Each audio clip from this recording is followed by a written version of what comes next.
Stella clavisque maris indici. L'étoile est la clé de l'océan Indien. La devise historique de l'île Maurice annonce la couleur, le bleu, le grand bleu de l'horizon austral. Et au milieu, une émeraude sertie de sable doré, une promesse. Pour les amoureux de la nature et de l'océan, Maurice est un petit paradis tropical où il fait bon séjourner.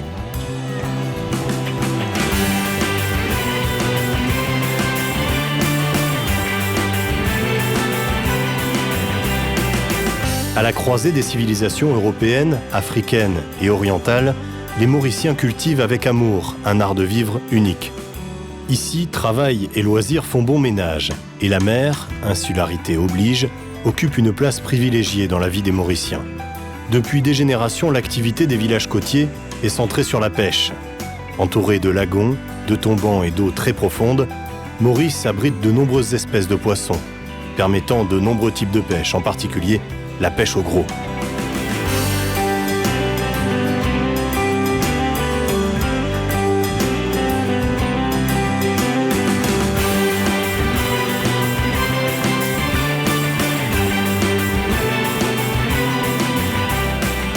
Thon, bécune, carangue, dorade, barracuda, requin, les espèces que l'on peut pêcher ici sont variées et foisonnantes. Parmi ces espèces, le trophée des trophées, poisson quasi mythique qu'on appelle l'empereur en créole mauricien, c'est le marlin. Un rêve de pêcheur que certains ont poursuivi toute une vie sans jamais le réaliser. Aujourd'hui, je pars à sa recherche.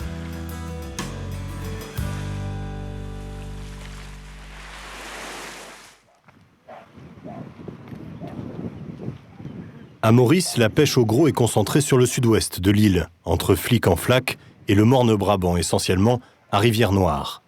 C'est là que se situe le Morne Anglers Club, qui a récemment fêté ses 50 années d'existence.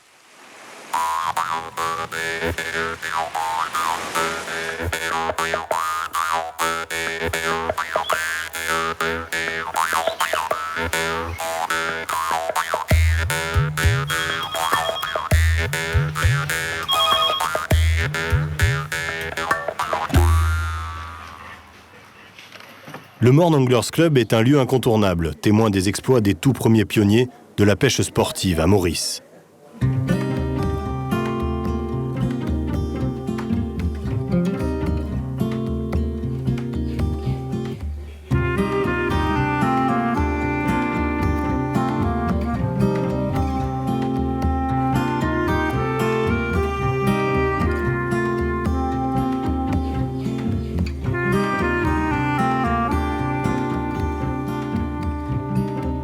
Patron de la pirogue Big Game Fishing et propriétaire de plusieurs bateaux, Jean-Pierre Henry est le fils du premier membre historique du club.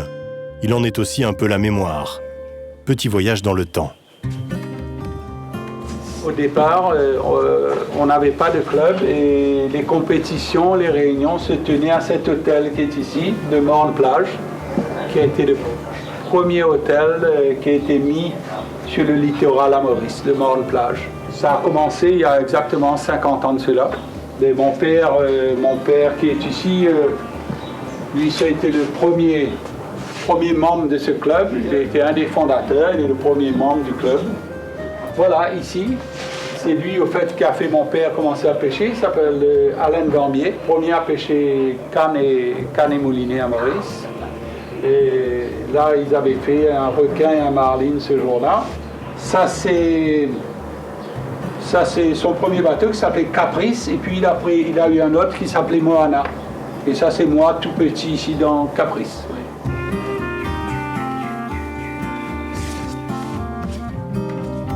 Ça, c'est mon frère Maurice qui avait fait un requin de 450 livres et qui est en 1950, et qui est toujours le record de Maurice.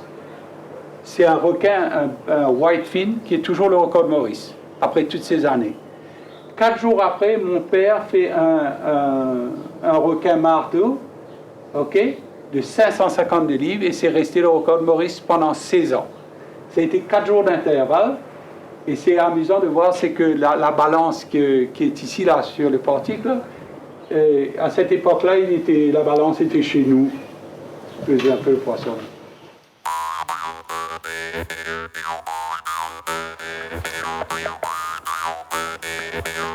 De façon assez surprenante, le président de cette vénérable institution est un sympathique jeune homme. Passionné de pêche depuis son plus jeune âge, Brice Lagesse consacre tous ses loisirs à l'organisation de compétitions prestigieuses. Ici, au Morne Anglers Club, on organise beaucoup de compétitions internationales, notamment la South Indian Ocean Billfish Competition, qui est une compétition internationale qui se déroule au mois de mars et qui réunit à peu près une dizaine de participants, dizaines d'équipes du monde entier, notamment des Italiens, des Hollandais, des Français, des Danois, des Finlandais, une équipe mauricienne. C'est une compétition très, très familiale où les pêcheurs se retrouvent avec beaucoup de plaisir ici. Et ce qui est formidable dans ces compétitions, ce qui est magique, c'est que tout le monde se retrouve après, c'est la convivialité, on se connaît tout le monde, et là c'est la grande fête. Donc c'est fantastique, c'est déjà un sport très sain, on affronte des éléments, on traque, on recherche le poisson, mais au bout du compte, c'est plutôt la fête qui prime.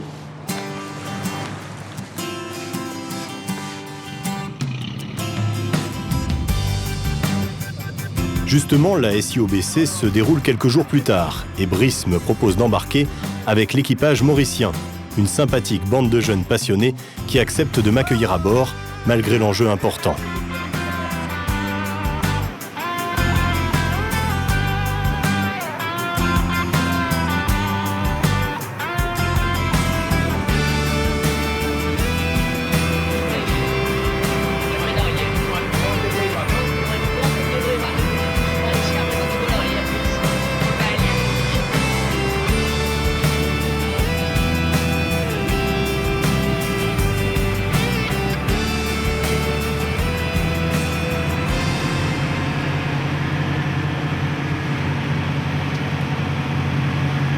L'équipage prépare rapidement les lignes sous l'œil attentif des pêcheurs. Dans ce genre de compétition, le choix du matériel utilisé est déterminant. La recherche du poisson commence. Vitesse de traîne, environ 8 nœuds.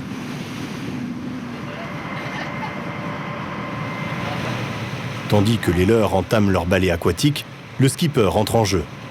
Pêcheurs, pour certains de père en fils depuis des générations, ils savent lire le moindre frémissement à la surface de l'eau, connaissent le moindre courant, le moindre relief. Et parmi tous les signes qui indiquent la présence de poissons, il en est un qui ne trompe jamais, ce sont les oiseaux. Trouver les oiseaux, c'est trouver le poisson.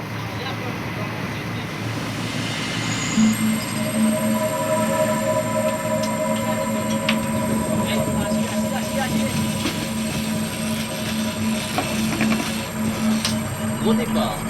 Peut-être tu rattrapes Nico. Le harnais, Nico. Non, pas pour l'instant, pour l'instant, ça va.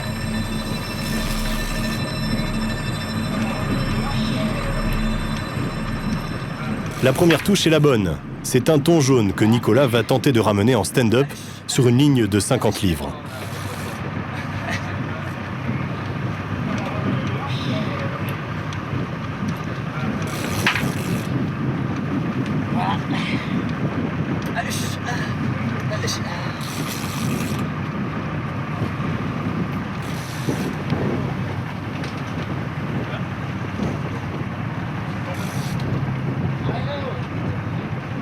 Allez, allez.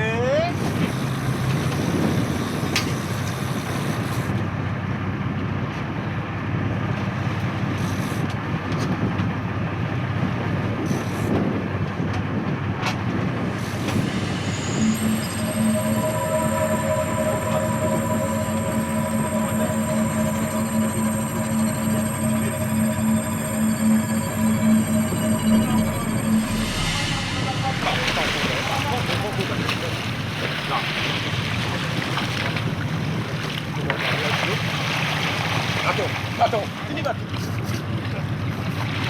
Bravo Nico. T'as mis la petite ça te Ah, ce sont en libre. Ah, ce sont moins, 125, 100.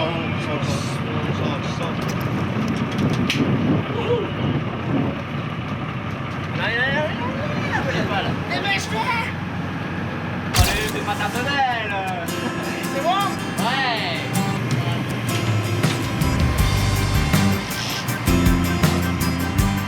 Cette belle prise matinale ravit l'équipage qui reprend la traîne de plus belle. Mais le changement de temps ne nous est pas propice et les touches se font de plus en plus rares.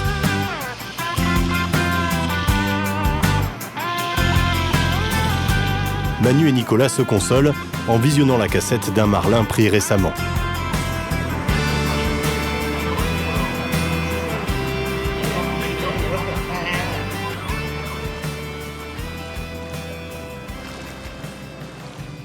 L'heure du retour arrive, et malgré l'absence d'autres prises, le thon jaune de 112 livres capturé par Nicolas apporte la victoire à l'équipage mauricien pour cette journée de compétition. Sur le ponton, Brice accueille l'équipage. Il est accompagné de Hervé de Bèze, le père de Nicolas.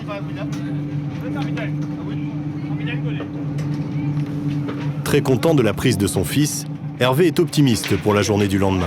On va essayer de voir qu'est-ce qu'on fait. On fait un petit malin de bonheur. Les bouts commencent à péter dans l'air comme ça là. Et bien les dégènes, nous les intéressons. Nous 50, nous 50. Ouais. C'est faux.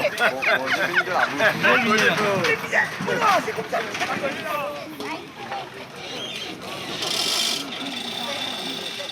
Alors que commence la pesée des prises et que les derniers équipages rentrent, la fête s'installe.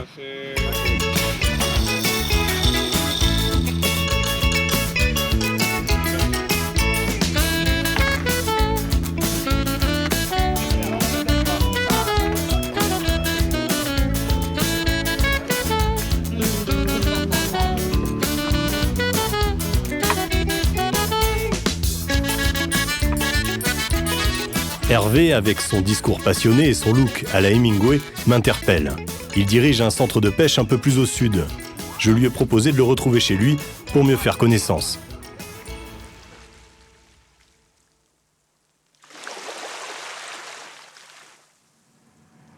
Le centre de pêche d'Hervé, la Carangue, est le doyen des centres de pêche mauriciens. Figure de la pêche sportive dans le sud-ouest de l'île, Hervé possède une flottille de 5 bateaux bâtis à la force du moulinet. Surprise, pour la caméra et à la demande expresse de son épouse, il s'est rasé de près. Tant pis pour le look Hemingway. Quoi qu'il en soit, je découvre un personnage dont toute l'existence tourne autour d'une passion irrépressible, la pêche. Et quand Hervé dit poisson, il pense marlin. Parce que c'est unique au monde, comme je t'ai dit. Unique au monde, la pêche au Grand Maurice. Nous avons 7 types de marlins dans le monde. 7 types. Nous sommes un des seuls pays au monde que nous pouvons pêcher 6 de ces marlins. Tu as le blue marlin, tu as le black marlin, il y a le marlin bleu, le marlin noir, le striped marlin, l'espadon, le broadbill fish, le spearfish et le sailfish. Le seul que nous prenons pas dans nos eaux, c'est le white marlin, qui est un marlin très petit. Il ne devient pas très gros. On appelle ça ladies marlin, parce qu'ils font des compétitions de dames, parce que ce sont des petits marlins. Mais même ça, j'ai appris qu'on a déjà pris un white marlin à l'époque au centre de pêche ici. C'est-à-dire qu'on prend tous ces marlins-là, et en plus de ça, le black, les deux plus gros, qui est le black et le blue, on peut le prendre en même temps. Pas de doute, Hervé est l'homme qu'il me faut. Quand je lui parle de ma recherche du poisson avec un grand P, il démarre au quart de tour et organise une sortie en famille sur son bateau préféré, les copains d'abord, en compagnie de son fils Nicolas, le pêcheur de thon. Avec les deux Bèzes, je suis entre de bonnes mains. J'ai un fils qui est moniteur plongeur, Rodrigue, lui, pêcheur comme ça. J'ai Dominique qui est avec moi, qui travaille sur les bateaux. J'ai Nicolas, le 4e, qui ne travaille pas sur les bateaux, mais il est pêcheur comme nous. Si on peut sortir, tellement qu'on est chanceux au niveau de la pêche, je dirais. Je ne dirais pas connaissance, mais la chance. On a déjà été pêcher en juin. Tu sais, cette période-là, il n'y a pas beaucoup de poissons. Et on fait des marlins, dorades, thons. Et quand on retourne, les gens disent, sa famille des Bézards, on l'appelle ça un diable. Qu'est-ce qu'ils veulent dire par là?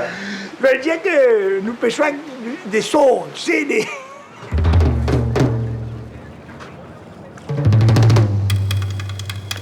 Impossible de rater les copains d'abord, c'est le seul bateau rouge de la baie. Pendant que Hervé embarque avec son équipage, je demande à Nicolas ce qu'il pense des conditions.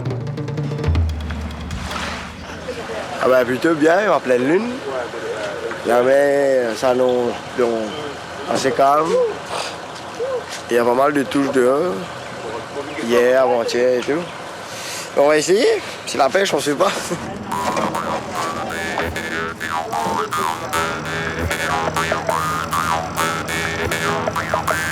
Pour le gros, Hervé pêche à l'ancienne. Première étape, capturer des bonites. Deuxième étape, utiliser ces bonites, vivantes ou mortes comme appât pour le marlin ou le requin. Sa méthode est éprouvée. Disposition des différentes grosseurs de ligne derrière le bateau et surtout choix stratégique des leurres en fonction du soleil. Le connard clair qui est rose, et je prends un qui est mauve. Parce que le mauve dans le soleil, il donne beaucoup de reflets. Je ne prendrai pas un connard noir, je prendrai le rose et le mauve. Mais j'essaie parce qu'on me dit, mon skipper me dit que celui-là, à ce moment-ci, il y a pas mal de touches sur le connard. On va le remettre à l'eau. Et les meilleurs connards sont ceux qui sont dans l'eau, pas dans les tiroirs. Sur les copains d'abord, la plupart des leurres, pour le gros, qu'Hervé possède depuis longtemps, sont customisés pour le marlin. Je l'attache l'hameçon. Je l'attache. Il ne veut pas ni tourner, tu vois, je l'attache complètement pour que quand le marlin le prend, il ne tourne pas. Tu vois, il ne bouge pas, il est droit. Et quand je le mets dedans, allons dire, je le mets comme ça, il est bloqué. Et tu vois là, l'œil est là. Tu vois, je ne le mets pas comme ça, je le mets.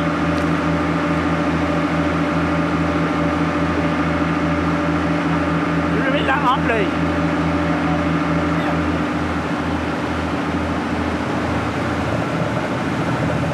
Pour ne pas faire de jaloux, Hervé montre aussi beaucoup de tendresse à ses moulinets. J'embrasse toujours mes moulinets, hein. Quant à sa relation avec son bateau, c'est une longue histoire de pêche. C'est dans ce bateau-là que j'ai fait mon baptême de premier poisson, de marlin en haute mer. En 88 à peu près. Après, j'en ai fait beaucoup. Maintenant, j'en ai fait 57 en tout. Et les plus gros, c'est un black de 790. Le plus gros blue, ce que j'ai fait, c'est 588 livres. Je suis à 80 livres seulement. Hein? Mais maintenant, je pêche beaucoup plus. Je suis à 80 et 50. Bon, allons dire pour s'amuser un peu plus, pour donner beaucoup plus de chance, allons dire aux poissons pour que le combat soit... Le combat est un combat égal. Ça veut dire que je ne le pêche pas sur les grosses lignes, je le pêche sur les petites lignes. D'abord, premièrement, il faut que ton skipper et toi, on se comprend très bien, parce que la ligne 50, on ne peut pas mettre beaucoup de frein. Le poisson peut prendre un roche de 500 mètres, 600 mètres, et si le skipper n'est pas bon, il te suit, ça veut dire que le poisson, dès qu'il part, il faut qu'il coupe les moteurs, il met en arrière s'il le faut, suivre le poisson, il ne prend pas trop de lignes, parce que s'il prend trop de lignes avec une ligne de 50, le poids va tripler, ah ben là tu risques de perdre le poisson. Il faut que tu essayes de garder un maximum de distance et le fatiguer avec le moteur du bateau, beaucoup plus avec le bateau qu'avec la ligne, parce que la ligne elle est tellement petite que je ne crois pas qu'une ligne va se casser.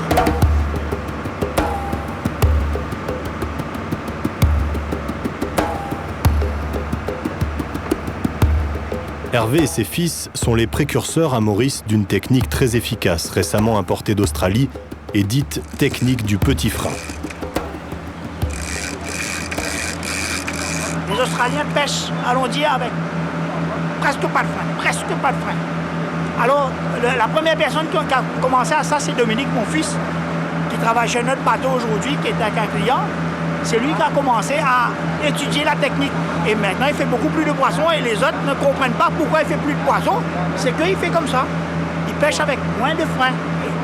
Parce qu'il faut réaliser qu'un poisson, quand il attrape une bonite, les piquants de la bonite, le pic, c'est-à-dire que ça me fait pas mal.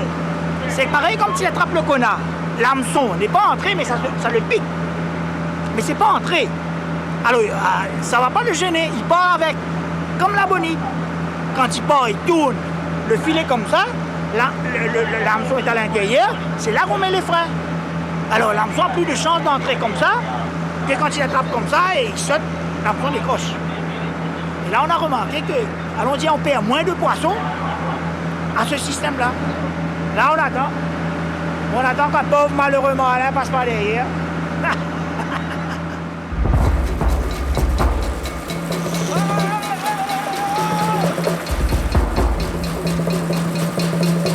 Rapidement, le skipper trouve des oiseaux. Au premier passage, les touches sont au rendez-vous.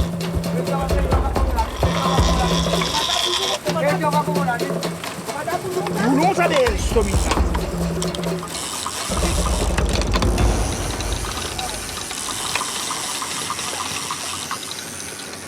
Ça, c'est une grosse bonite. Malgré ses 60 ans, Hervé opte d'emblée pour le combat en stand-up.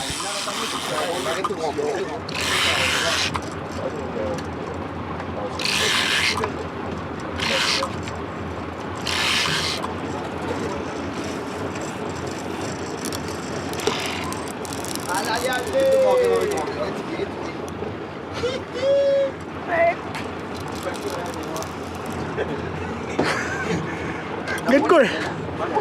Hey! Get.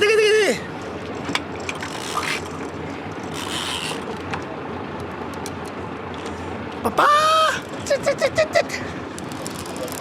Ça a pas une ton, ça?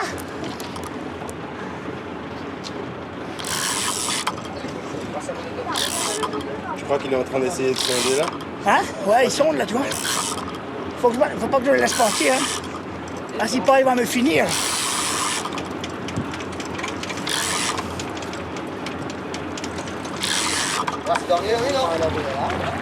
Après quelques minutes de combat, la bonite montre le bout de son nez. Ça, c'est pas une bonite. Un bonite, ça. Un bonite, ça. Un gros bonite, ça. On finit là. Bonite tribune.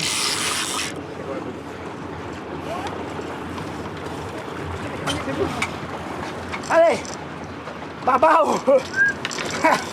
grosse bonite, bon ben il y a des gros bonites qui sont là. Il y a 10 kilos passés, hein. 12 kilos, 13 kilos, hein. Et en stand-up comme ça, tu vois, une 50, ça tu t'amuses, ça prend 10 minutes, mais t'amuses. Maintenant, réalise un petit mal. Un petit mal, ouais, il y en a 3 10 là. Réalise un petit malin de 200 kilos maintenant, stand-up comme ça. Tu aurais vu là, les bras là, pouf. Pour Nicolas également, la bonite constitue une mise en bras idéale avant d'attaquer le gros. Mais là aussi, l'animal au bout de la ligne oppose une puissante résistance.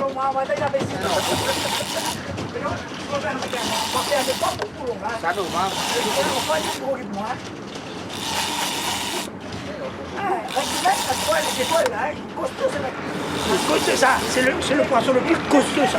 Si ce poisson-là vient, c'est pas 60 kg, 70 kg, on n'emmène pas ça. On n'emmène pas amener ça. Ça, c'est costaud, ça. Le 60 livres même, tu fais le. Tu vois, comme ça, tu emmènes un marlin de, allons dire, de 75 kg, 80 kg. Tu aurais peut-être pris moins de temps que la grosse. Regarde la grosse, regarde la grosse. Eh, boulot, tu pourrais vous savoir tout.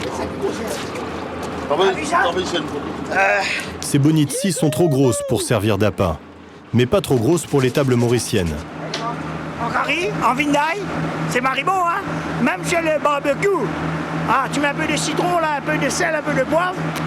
C'est bon, hein. Il s'agit maintenant de trouver des bonites plus petites pour pouvoir passer à la suite des opérations. C'est Jérémy, le petit-fils d'Hervé, qui s'y colle avec succès. Ça c'est une bonne petite bonite, hein. C'est ça qu'il faut avoir. La queue.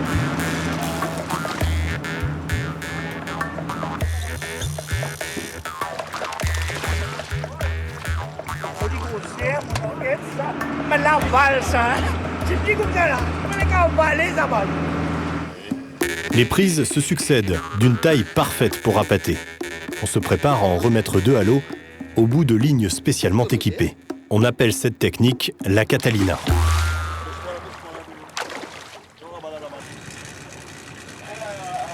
Là, on a mis une bonite vivante, on va mettre une bonite morte et on met ça dans la pince en haut, comme ça tient la ligne. Ça tient la ligne comme ça.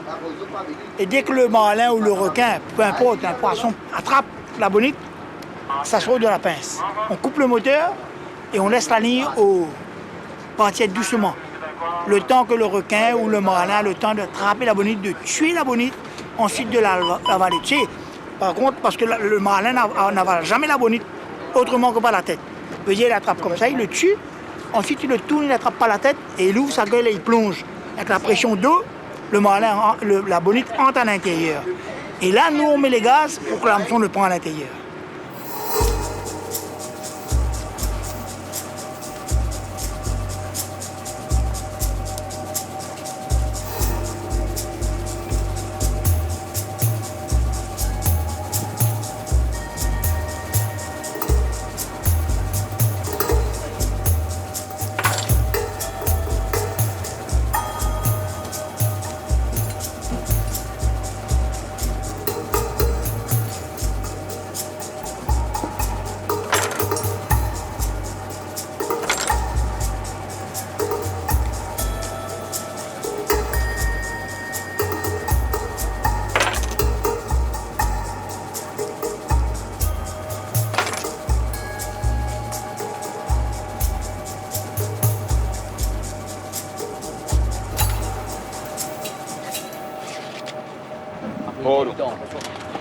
Action.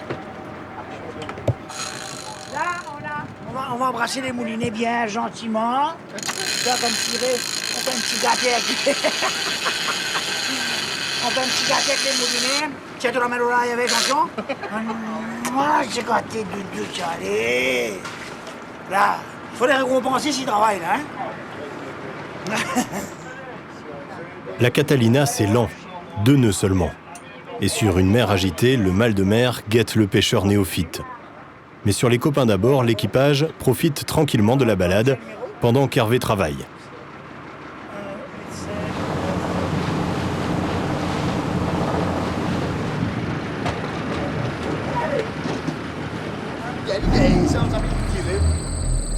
Soudain, il y a de l'électricité dans l'air.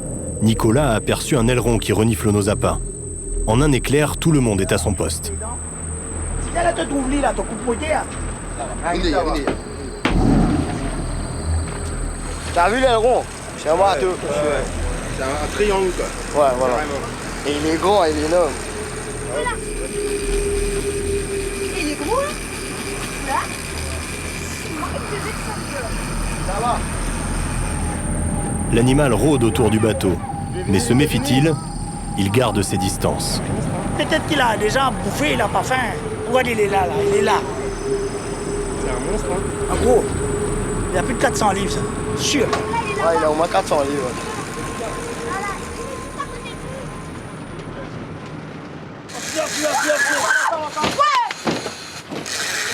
Enfin, après avoir joué au chat et à la souris pendant plus d'1 heure avec notre skipper, le prédateur attaque.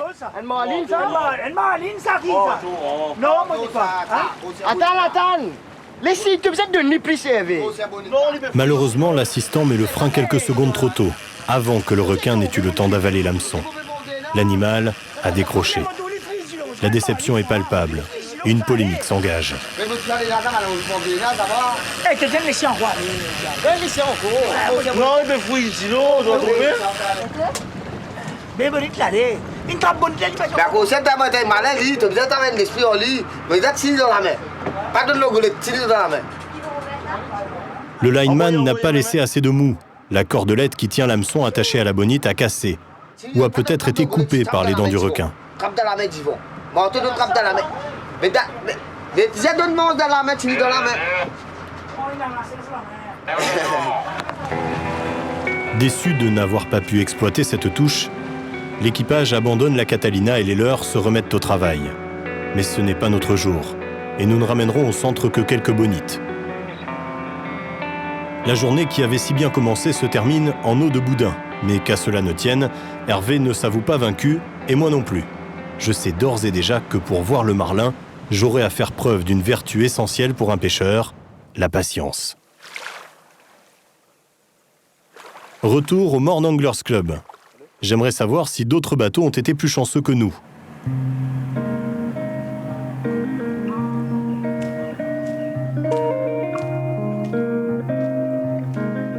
Le fils de Jean-Pierre-Henri, Pascal, accompagne justement ses clients à bord d'un de ses bateaux, le Moana. Depuis quelque temps, Jean-Pierre prépare sa retraite et Pascal, lui-même pêcheur et skipper, reprend peu à peu les rênes de la flottille de charter de son père. Les clients qui l'emmènent sur ces bateaux viennent d'horizons très divers.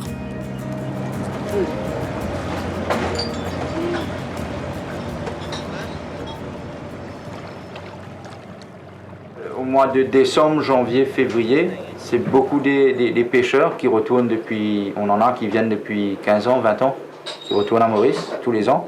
Mais en hiver, c'est à 90% des touristes. C'est des gens qui sont là, qui veulent essayer une expérience, ils vont. Hier, on a des touristes des clients qui ont réservé un bateau pour 4 heures de pêche, des clients d'un hôtel de l'Est. Donc ils sont venus, ils sont sortis à 7h30, à 9h30 ils ont fait une attaque, à 10h30 ils ont embarqué, à 11h ils étaient là avec un marlin de 496 livres. On est en plein hiver, ce ne sont pas des pêcheurs et c'était seulement 4 heures de pêche. Donc il y a quand même, même en hiver, il y a quand même pas mal d'activités. Ces paroles de Pascal m'encouragent à persévérer dans ma quête. Mais tout en cherchant le gros, je constate l'apparition d'une tendance dans la pêche sportive à Maurice. Le jigging. Sur le Beluga, charter de luxe spécialisé dans ces nouvelles techniques de pêche, je découvre avec Jason Pipe, son skipper, cette pêche très active. Un groupe d'Asiatiques inconditionnels du jigging a réservé le bateau 5 jours d'affilée.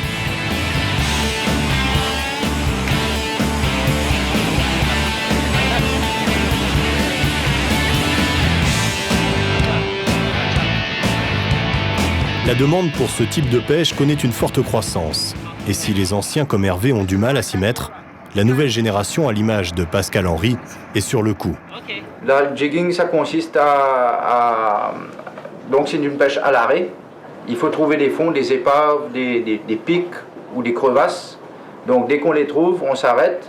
Et là, ça consiste à couler à l'heure d'environ 250 à 500 grammes jusqu'au fond. Et dès qu'il touche le fond, à ce moment-là, il faut le ramener, le dandiner, comme on dit en français, le ramener assez rapidement. Et l'attaque se fait en généralement quand vous ramenez le leurre en surface. Mais il peut se faire aussi en coulant le leurre.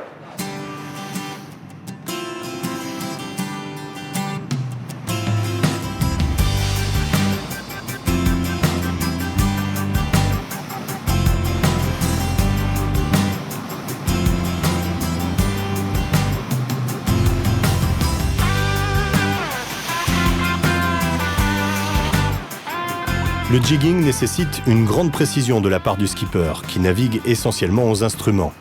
GPS pour situer les points répertoriés et sonar pour approcher les reliefs et détecter le poisson. What we look for is structure. It's like this. You can see the bottom on if I show you. We've got about 65 meters bottom and fish in 40.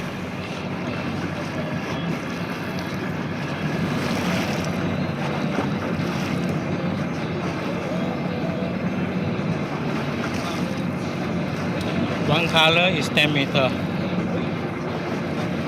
Total 6 color. You will know, 6 color is 60 meter.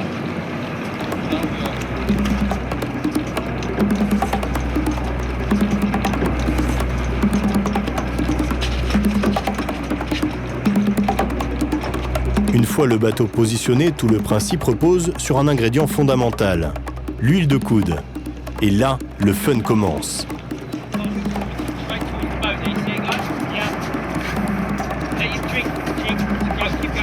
Les touches sont nombreuses et les espèces variées. Les prises sont conservées ou relâchées selon leur taille et leur rareté. That's our target species. See, when the TV crew is here, it's good, yeah? Quay thì mình lì.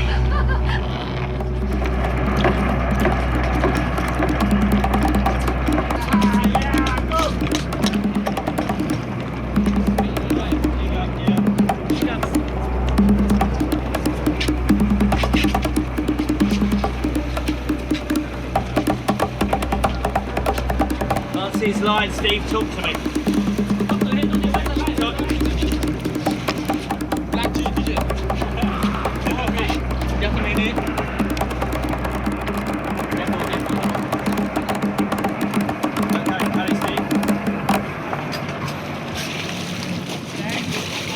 Steve, more communication. I can't see the line. It's not that got the high vis line. I can't see it.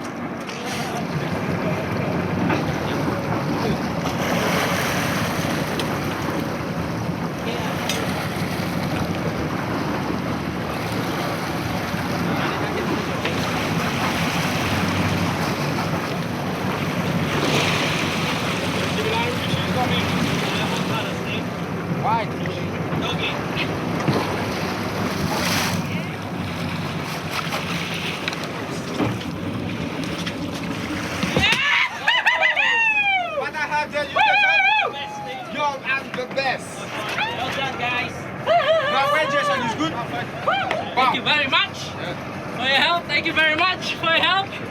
Woo!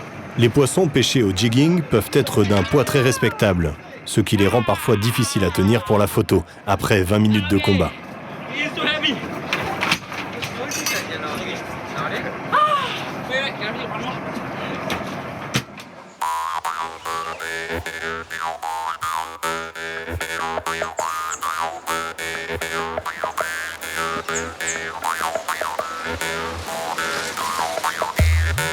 Hervé Debèze revient de chez son naturaliste, chez qui il a récupéré une douzaine de rostres de marlin. Il m'a proposé de me montrer quelques-uns des trophées qu'il conserve amoureusement chez lui.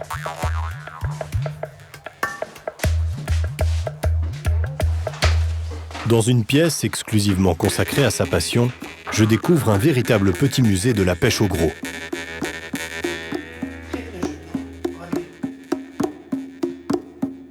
Félicitations aux vainqueurs de mon English Club. Les plus jolis trophées, j'ai envoyé au Tchécoslovaquie pour que ce soit dans une exposition. J'ai une queue qui est pratiquement record du monde, qui te donne 1,65 m d'envergure. Que je l'ai envoyé en Tchécoslovaquie parce qu'ils ont une exposition sur la pêche au gros mondiale. J'ai envoyé mes plus jolis trophées là-bas. Pas mal de trophées de marlin. Là, c'est un marlin bleu. Tu vois la tête? C'est un marlin de 460 livres. Et ça, ce sont des mâchoires de requin. Ça, c'est un mâchoire de requin. Ça s'appelle la grosse tête zambésien. C'est magique. L'enthousiasme, la joie qu'on a dans le bateau, toute l'ambiance qu'il y a quand on a un poisson à la ligne et qu'il y a un qui est sur la chaise et qu'on l'encourage. Allez, vas-y! C'est magnifique, c'est magique de voir un poisson comme ça. Mais des passionnés comme nous, il y en a dans le monde entier. Et je sais qu'ils savent, ils dépensent une fortune pour venir à Maurice que pour avoir cette joie, le rêve de voir un marlin au bout de sa ligne. Un poisson de quelques centaines de kilos qui saute. Et une bataille, quelques heures avec son poisson. Ça, c'est magnifique. Hervé est bien décidé à me faire découvrir cette sensation. Mais la fin de mon séjour à Maurice s'approche. Pour notre ultime sortie, il a convoqué la Dream Team. Son fils Dominique, le skipper du Captain Spirit, qui cette fois nous accueille à son bord, quelques proches de la famille, et Nicolas, que je connais déjà, en retard ce matin.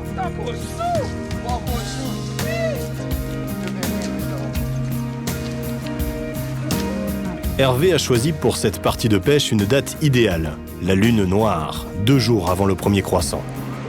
La marée aussi est avec nous. Tous les éléments sont réunis pour le gros. Hey, amène trop lait! Amène trop lait!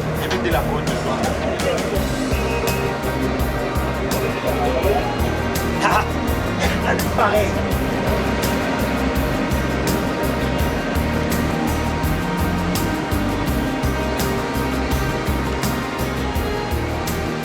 Dès que le bateau quitte le ponton, Hervé se livre à une revue de détail du matériel.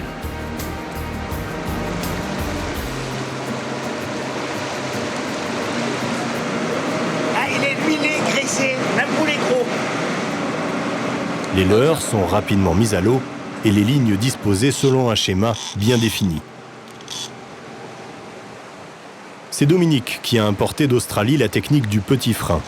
Il règle ses moulinets au toucher, de manière intuitive jusqu'à obtenir un frein idéal pour le poisson ciblé. Ce qu'il nous faut maintenant, c'est quelques petites bonites à accrocher derrière le bateau. Car Hervé n'en démord pas, en hiver, le gros se pêche à la Catalina. Toujours pareil, quelques grosses lignes pour les gros et quelques petites lignes pour les coryphènes, les petits thons. Et là, ce que nous cherchons, c'est le gros. Là. On va mettre le maximum de grosses lignes, même des connards, même chez les petites lignes, pour voir plus de chance d'avoir un gros.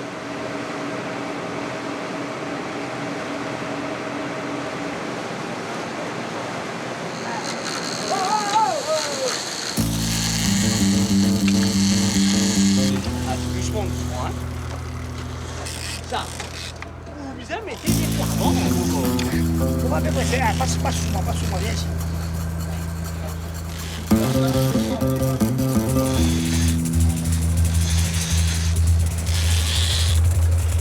On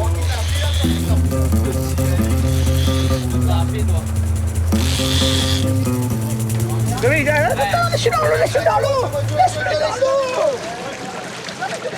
Pour faire un bon appât, la bonite ne doit être sortie de l'eau qu'au dernier moment.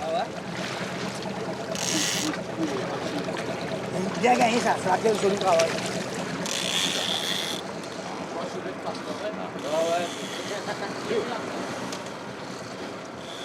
Un petit suppositoire pour baleine.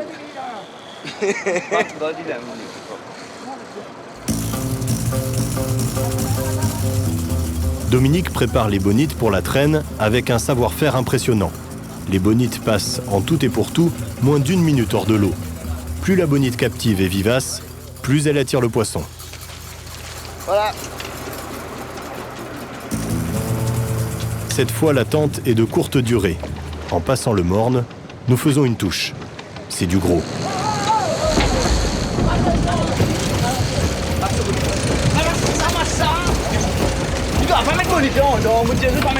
Mais il finit pas, couillon. Hein? Il finit bien, lui.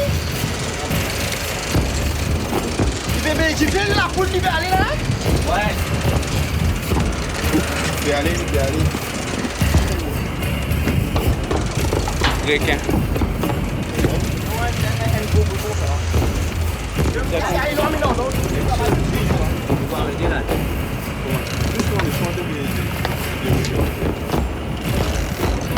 Doucement? Ouais. Comment Linda?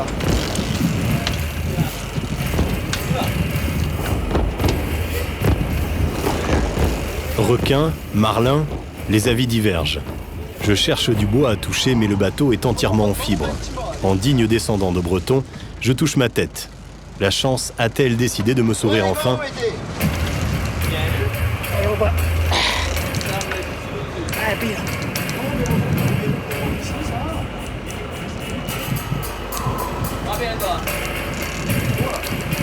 Bien au 16, bien au 16. Et allez! Ouais. On va pas tous faire du tout là. Ah, bon, les gars. Amusez, quoi. Tiens, regarde, mais tu vois, il arrive là, tu vois. Il arrive là, mais où là, là.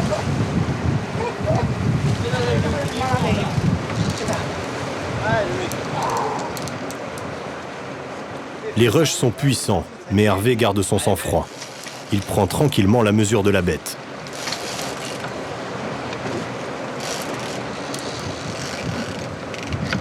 Dominique! N'oublie là-dedans! Doucement, papa.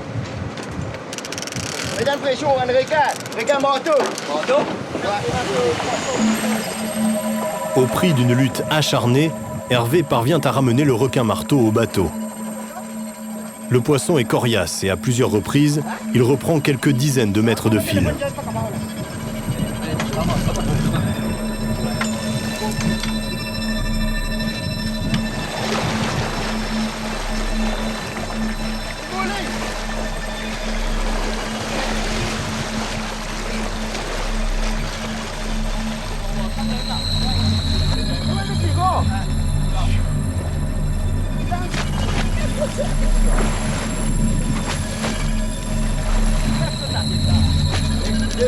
Tourne 16, un petit peu là.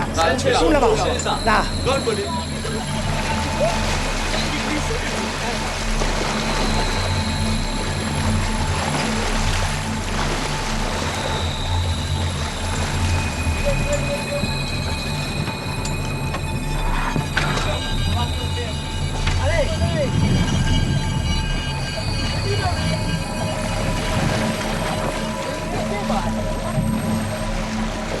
Après 45 minutes de combat, Hervé arrive enfin à dompter l'animal. C'est une femelle, et il y a de fortes chances qu'elle soit pleine.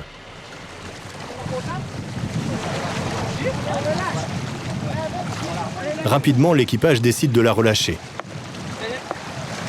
Mais avant cela, elle devra poser quelques secondes à côté d'Hervé pour la photo souvenir. Allez, on va te lâcher, belle femelle. Allez, ciao! Allez, ciao! La ligne est coupée. L'hameçon en carbone se désintégrera bientôt dans l'eau de mer. Le fauve peut regagner le grand bleu.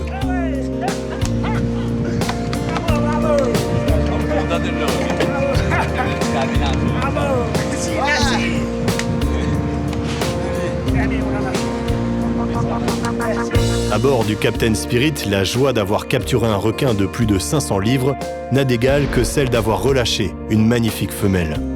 Après l'avoir embrassée et caressée, nous vivons un intense moment d'émotion.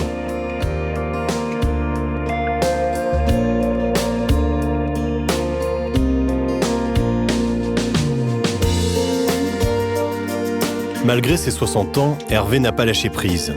Il a savouré ce combat jusqu'au dernier coup de moulinet. Pourtant, ramener un poisson de ce gabarit requiert une solide condition physique. Dans des combats exceptionnels comme celui-ci, l'adrénaline n'est sûrement pas étrangère à la performance.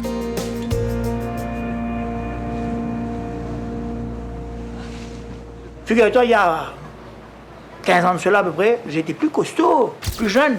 On emmenait les bateaux au marina, le cyclone s'approchait, ben, comme automatiquement on met les leurres dehors. Et on fait un poisson visé en flaque, et je vois que la ligne qui part comme ça, mon skipper me dit fais attention, c'est un gros poisson. On coupe les moteurs, ce poisson-là nous traîne pendant une demi-heure. Nous traîne. Le moulinet, pratiquement fini. Les freins canaux, et traîne le bateau, je me suis assis sur la chaise, j'ai pas pu tourner un tour de manivelle pendant une demi-heure. Il a traîné le bateau. Mon skipper me dit, patron, c'est un gros poisson. Je dis, ok. Alors, je commence à emmener. 3h30, 4h. Je ne te mens pas, j'étais fini, mon dos, mais je ne pouvais plus. J'ai dit à mon skipper, je ne peux pas. Et on essayait d'appeler un autre bateau. Mais comme c'était un cyclone qui arrivait, tous les bateaux étaient dans la marina. On était pratiquement le seul en mer. J'ai dit, qu'est-ce qu'on va faire? J'ai dit, je ne pouvais pas. Et je quitte la chaise. Mon skipper monte sur la chaise. Et il travaille ce poisson-là à peu près 2h30 encore. On a emmené à peu près 700 mètres de fil. On a à peu près 300 mètres de fil en dehors. Et le temps n'était pas trop bon. Il n'en peut plus. Il quitte la chaise, je me remets sur la chaise. Après 7h30, il restait peut-être 70 mètres. On n'avait pas vu, hein. Il n'avait pas sauté.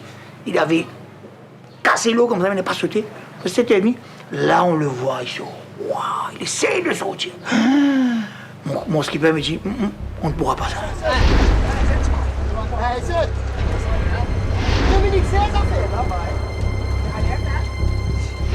Pas penser, on ne pourra pas. C'est un trop gros poisson. J'ai dit, mais il faut l'emmener. On fera ce qu'il faut faire.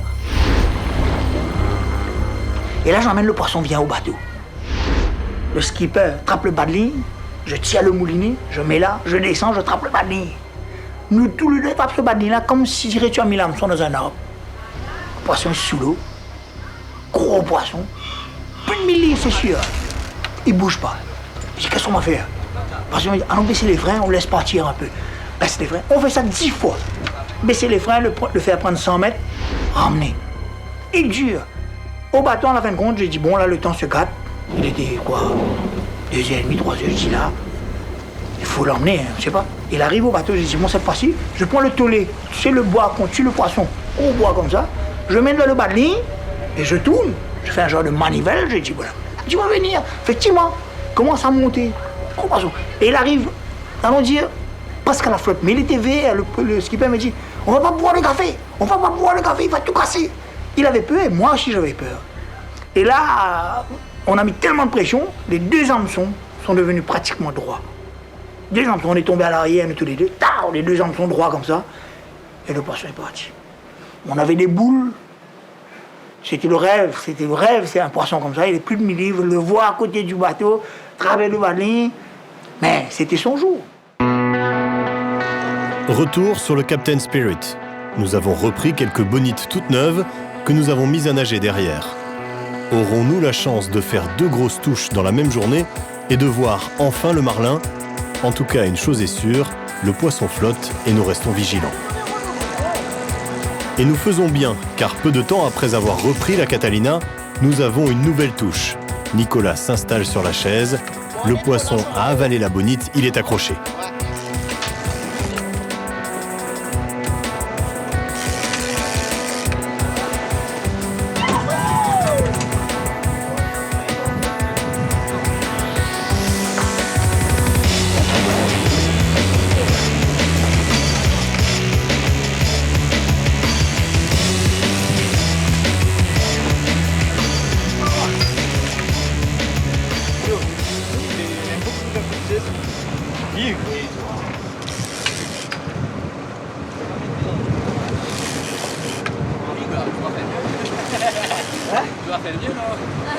Bien,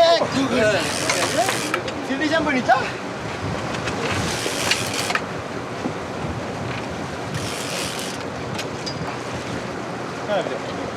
On avait soufflé. Il pourrait aller là.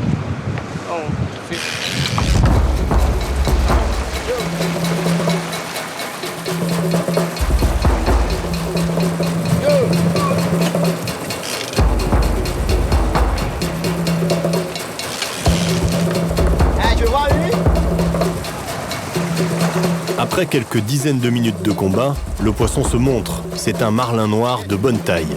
Sa combativité est impressionnante. Un autre type de combat s'engage, un combat entre l'équipage et l'animal. Objectif, ne pas perdre le poisson et éviter l'accident. Le coup de rosse très vite arrivé.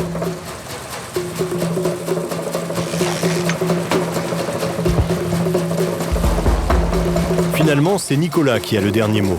C'est son premier marlin noir, pas question de le laisser filer. C'est pour cette raison, et aussi un peu pour moi, qu'il décide de l'embarquer. En temps normal, le poisson qui pèse à vue de nez moins de 300 livres aurait été relâché.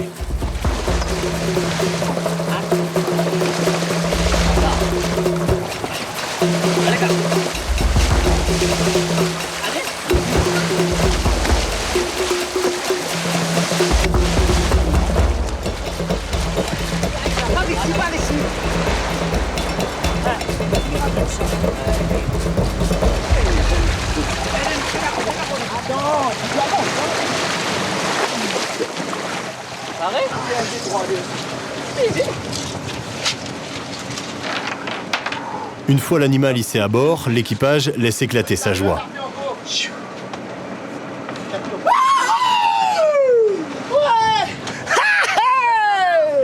Le Black Marlin, man! Merci mon frère, c'est vraiment mon premier Black!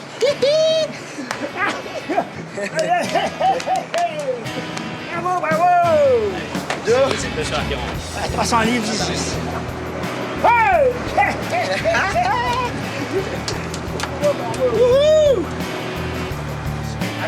Hervé annonce rapidement la bonne nouvelle à quelques proches. Le doublé requin-marlin n'est pas si courant, et Hervé, soulagé et heureux d'avoir pu tenir sa promesse envers moi, laisse exprimer sa joie, tandis que Nicolas savoure sa victoire.